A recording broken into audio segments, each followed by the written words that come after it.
Hi friends, ಎಲ್ಲರಿಗೂ ನಮಸ್ಕಾರ. ಈ ವರ್ಷ ನಮಗೆ ಮಹಾಶಿವರಾತ್ರಿ ಫೆಬ್ರವರಿ 26ನೇ ತಾರೀಕು ಬುಧವಾರ ಬರ್ತಾ ಇದೆ. ಮಹಾಶಿವರಾತ್ರಿಯ ಪೂಜಾ ವಿಧಾನವೇನು, ಸರಳವಾಗಿ ಹೇಗೆ ಪೂಜೆಯನ್ನು ಸಲ್ಲಿಸೋದು, ಉಪವಾಸ, ಜಾಗರಣೆ, ಸಂಪೂರ್ಣ ಮಾಹಿತಿಯನ್ನು ನೋಡೋಣ. ಶಿವನಿಗೆ ಇಷ್ಟವಾದ ನೈವೇದ್ಯ ಯಾವುದು, ಮಹಾಶಿವರಾತ್ರಿಯೊಂದು ಯಾವ ನೈವೇದ್ಯವನ್ನು ಇಟ್ಟರೆ ಸಂಪೂರ್ಣವಾಗಿ ಶಿವನ ಅನುಗ್ರಹಕ್ಕೆ ಪಾತ್ರರಾಗ್ತೀರಾ ಅನ್ನೋದನ್ನು ಸಹ ನೋಡೋಣ. ಇನ್ನು ಹಬ್ಬದ ಹಿಂದಿನ ದಿನಾನೇ ಮನೆಯೆಲ್ಲ ಶುದ್ಧಿ ಮಾಡ್ಕೊಂಡಿರಬೇಕು. ಹೊಸಲಿಗೂ ಸಹ ಅರಿಶಿನ ಕುಂಕುಮ ರಂಗೋಲಿಗಳನ್ನು ಇಟ್ಟು ಅಲಂಕಾರ ಮಾಡಿ ಬಾಗಿಲಿಗೆ ಮಾವಿನ ಎಲೆಗಳ ತೋರಣವನ್ನು ಕಟ್ಟಿ ಹೂಗಳಿಂದ ಅಲಂಕಾರ ಮಾಡ್ಕೊಳ್ಳಿ. ಇನ್ನು ಹಬ್ಬದ ದಿನ ಬೆಳಗ್ಗೆ ಬೇಗನೆ ಎದ್ದು ನದಿ ಸ್ನಾನ ಮಾಡೋದು ಇವತ್ತು ತುಂಬಾ ವಿಶೇಷ ಅಂತ ಹೇಳ್ಬೋದು. ಈಗಿನ ಪಟ್ಟಣಗಳಲ್ಲಿ ನದಿಗಳು ಇಲ್ಲದೇ ಇರೋದ್ರಿಂದ ಮನೆಯಲ್ಲೇ ನೀವು ಬೇಗನೆ ಎದ್ದು ತಲೆಗೆ ಸ್ನಾನ ಮಾಡಿಕೊಂಡು ಪೂಜೆಗೆ ಸಿದ್ಧತೆಯನ್ನು ಮಾಡ್ಕೋಬೇಕು.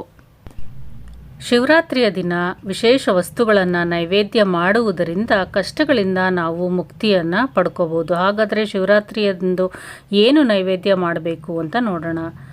ಪ್ರತಿ ವರ್ಷ ಹಿಂದೂ ಚಂದ್ರನ ಕ್ಯಾಲೆಂಡರ್ ಪ್ರಕಾರ ಫಾಲ್ಗುಣ ಮಾಸದ 14ನೇ ದಿನ ಮಹಾಶಿವರಾತ್ರಿ ಮಂಗಳಕರ ಹಬ್ಬವನ್ನು ನಾವು ಆಚರಣೆ ಮಾಡ್ತೀವಿ. ಈ ವರ್ಷ ಮಹಾಶಿವರಾತ್ರಿ ನಮಗೆ ಫೆಬ್ರವರಿ 26ನೇ ತಾರೀಕು ಬರ್ತಾ ಇದೆ. ಈ ರಾತ್ರಿ ಶಿವ ಮತ್ತು ಪಾರ್ವತಿ ದೇವಿಯ ವಿವಾಹವಾಗಿದ್ದು ಎಂದು ನಂಬಿಕೆ ಸಹ ಇದೆ. ಈ ದಿನ ವಿಶೇಷ ವಸ್ತುಗಳನ್ನು ನಾವು ಶಿವನಿಗೆ ಅರ್ಪಣೆ ಮಾಡೋದ್ರಿಂದ ನಮ್ಮ ಕಷ್ಟಗಳಿಗೆ ಮುಕ್ತಿ ಸಿಗುತ್ತೆ ಹಾಗೂ ಅಷ್ಟೈಶ್ವರ್ಯನೂ ಹೆಚ್ಚಾಗುತ್ತೆ. ಈ ದಿನ ಶಿವನ ಪೂಜೆಗೆ ಬಿಲ್ವಪತ್ರೆ, ಧಾತೂರ, ಮಂದಾರ, ಪಾರಿಜಾತ ಹೂಗಳು, ಬಿಳಿ ಶ್ರೀಗಂಧ, ಬಿಳಿ ಬಣ್ಣದ ಹೂಗಳು, ಗಂಗಾಜಲ, ಹಸುವಿನ ಹಾಲನ್ನು ಬಳಸಿದ್ರೆ ತುಂಬಾ ಉತ್ತಮ ಫಲಗಳನ್ನು ಪಡ್ಕೋಬಹುದು. ಶಿವಲಿಂಗದ ಮೇಲೆ ಕೇವಲ ನೀರು ಮತ್ತು ಬಿಲ್ವ ಪತ್ರೆಯನ್ನು ಅರ್ಪಿಸೋದು ಸಹ ಶಿವನ ಕೃಪೆ ಪಡೆಯಲು ಸಹಾಯ ಮಾಡುತ್ತೆ ಅಂತ ಹೇಳ್ಬೋದು.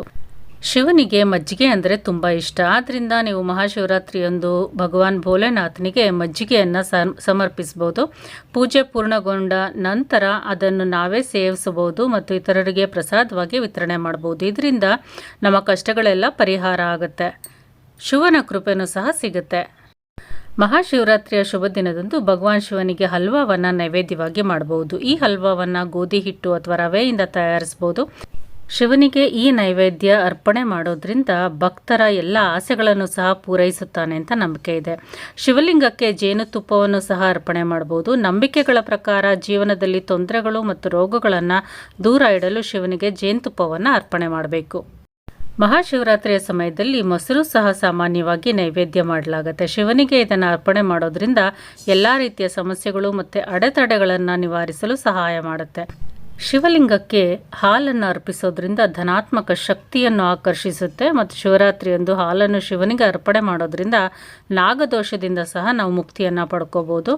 ಅಲ್ಲದೆ ನಮ್ಮ ವೈವಾಹಿಕ ಜೀವನದಲ್ಲಿ ಯಾವುದಾದ್ರೂ ಸಮಸ್ಯೆಗಳಿದ್ದರೆ ಅದಕ್ಕೆ ಸಹ ಪರಿಹಾರವನ್ನು ಕಂಡ್ಕೋಬೋದು.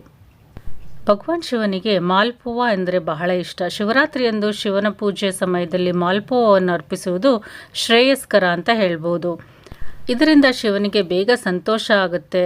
ಇದು ನಮಗೆ ಅನೇಕ ಲಾಭಗಳನ್ನು ಸಹ ತಂದುಕೊಡುತ್ತೆ ಅಂತ ಹೇಳ್ಬೋದು. ಇನ್ನು ಮಹಾಶಿವರಾತ್ರಿಯ ದಿನ ಪೂಜಾ ವಿಧಾನಕ್ಕೆ ಬಂದರೆ ಮೊದಲನೇದಾಗಿ ದೇವರ ಮನೆಯಲ್ಲಿ ದೀಪಗಳನ್ನು ಬೆಳಗಿಸ್ಕೊಂಡು ಗಂಧದ ಕಡ್ಡಿಯನ್ನು ಹಚ್ಕೊಂಡು ವಿಘ್ನ ವಿನಾಯಕನಿಗೆ ಮೊದಲ ಪೂಜೆಯನ್ನು ಅರ್ಪಿಸಬೇಕು. ಇನ್ನು ಮನೆಯಲ್ಲಿ ಈಶ್ವರನ ಫೋಟೋ ಅಥವಾ ಶಿವಲಿಂಗ, ಶಿವನ ವಿಗ್ರಹ ಇದ್ದರೆ ಅದಕ್ಕೆ ನೀವು ಪೂಜೆಯನ್ನು ಸಲ್ಲಿಸ್ಬೋದು.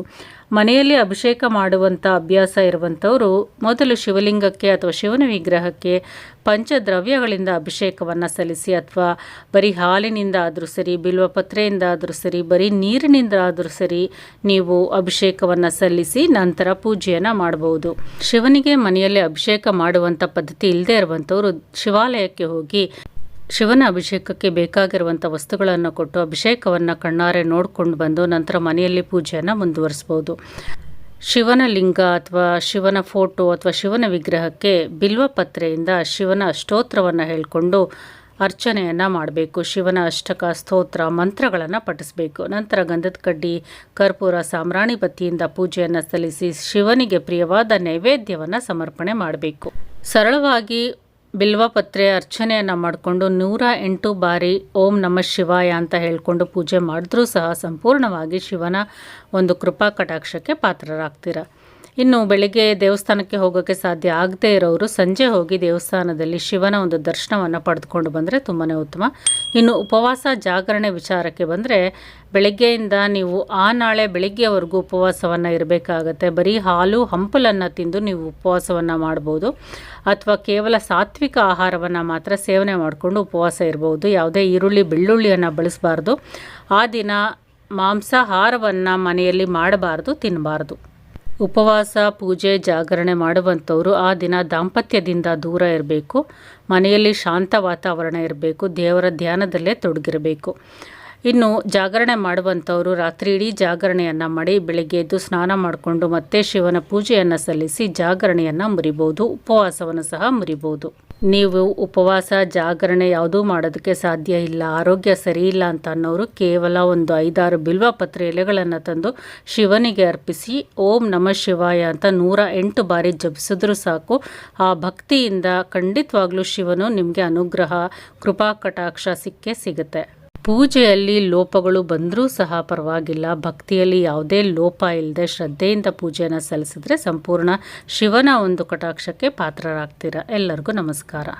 ಇನ್ನು ಈ ದಿನ ಕೆಲವರು ಅಖಂಡ ದೀಪವನ್ನು ಸಹ ಪೂಜಾ ಸಮಯದಲ್ಲಿ ಬೆಳಗಿಸಿಡ್ತಾರೆ.